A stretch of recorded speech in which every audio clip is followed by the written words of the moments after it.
evening. My son, Limito Alfonso, is not home. There's Lizzie Poy, the retired man.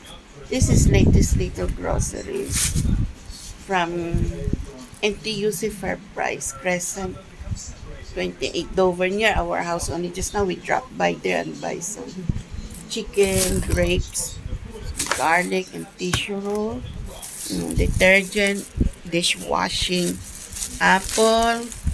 Okay, and we have this. This is only 30 plus, but this boy got $6, so he pay only 28 something.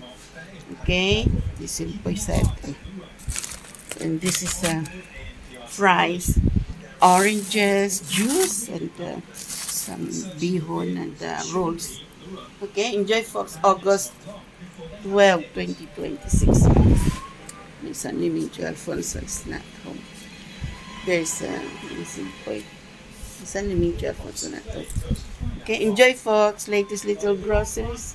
Atong Blackford over August 12, 2026. Enjoy Singapore.